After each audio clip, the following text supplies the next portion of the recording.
There is a tradition in the church that is baffling for most outside the church, and sometimes even among Catholics themselves. It is the tradition of contemplative life. You hear people say that of a woman or young man who chooses to leave the world and embrace life in a contemplative community, that they are wasting their lives. People, even Catholics, consider they should at least be more productive in taking on some apostolic work. The person drawn to contemplation and to radical withdrawal from the world is certainly an enigma for many. Yet it has been a feature of Christianity since its very beginnings. It seems to have emerged spontaneously among the very first Christians. And thus we hear St. Paul speaking about men and women who choose to be celibate for the sake of the kingdom. In the early communities, they recognised that some of their members were to be consecrated virgins. In fact, in the early centuries of the church, there were a number of consecrated virgins who underwent martyrdom in order to remain faithful to Christ, whom they had considered to be their spiritual bridegroom. Among these were virgins like Agatha of Catania, Lucy of Syracuse, Agnes and Cecilia in Rome, Thecla in Iconium, so on. Certainly these virgin martyrs express that total gift of self that they had made to the Lord, and finally expressed in a very most radical way. In the early centuries of the church, too, we see the emergence of the hermit. This was one who chose to live outside normal society, often in an isolated and harsh desert environment. The great exemplar of this was the life of St. Anthony of Egypt, who lived in a cave over near the Red Sea. Why would a Christian sense this as an authentic way of living the Christian life? And what could such a life be as a worthwhile form of human existence? The Gospel today gives us a clue, in a story that I'm sure we're all very familiar with. Martha complains that she is left to do all the serving while Mary sits at the Lord's feet. To this complaint, the Lord simply says that Mary has chosen the better part, and it is not to be taken from her. Now, I doubt that these words really satisfied the frazzled Martha. And maybe even we question the reasonableness of the Lord's reply. The motivation of a vocation to contemplative life is in the end a desire to be completely united with Christ. In the Song of Songs there is that attractive verse which is repeated, "Come then, my love, my lovely one, come."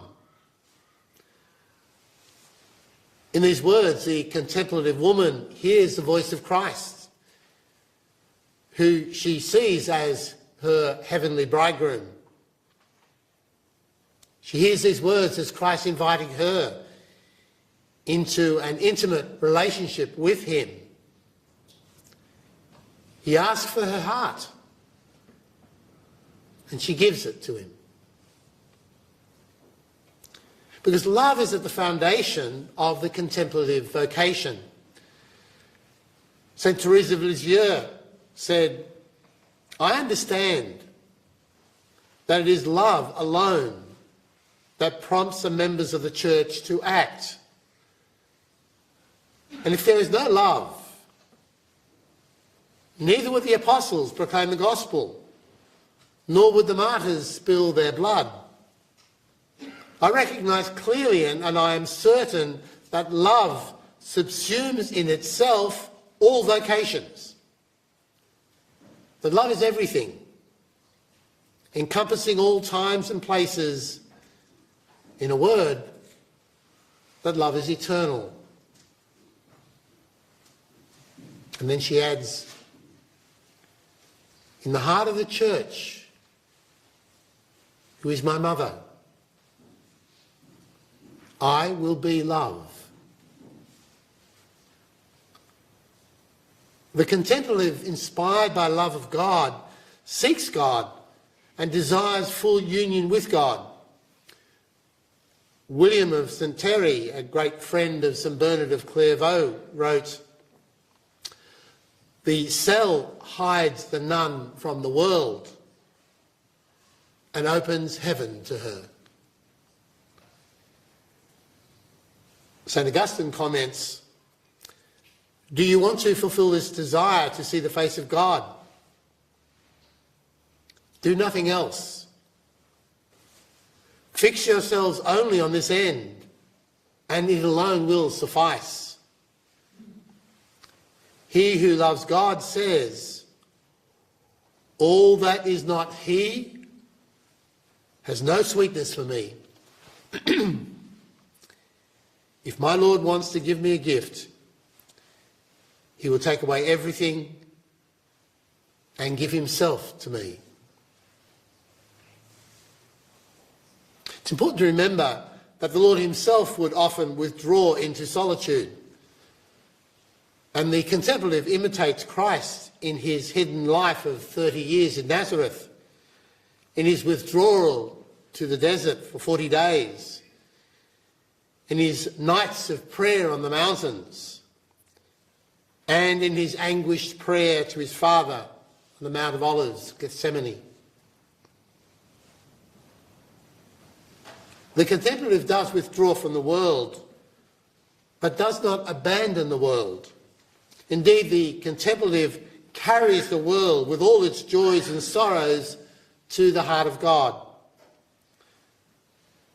For the contemplative knows that he or she exists to intercede for the world.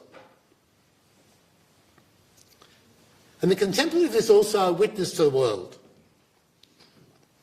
A Benedictine monk once wrote, "This life is an instruction." And today perhaps that is what our world needs most. This preaching is the voice of those who say nothing, who speak of God and attract with prayer grace to the world. The contemplative is a powerful witness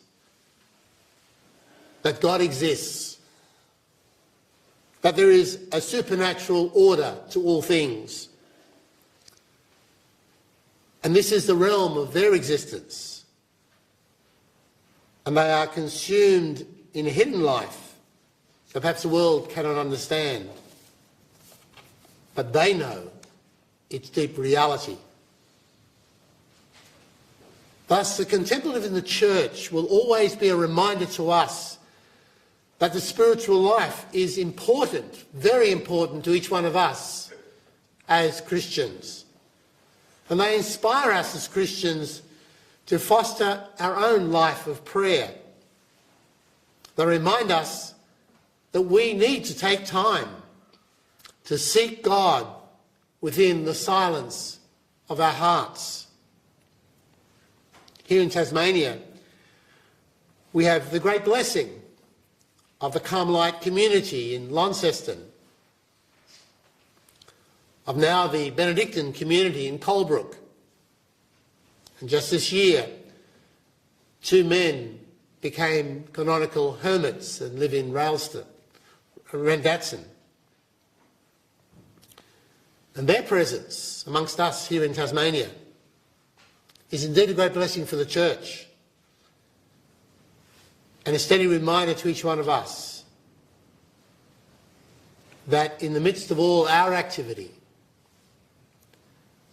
there is, in the end, as the Lord says, only one thing necessary.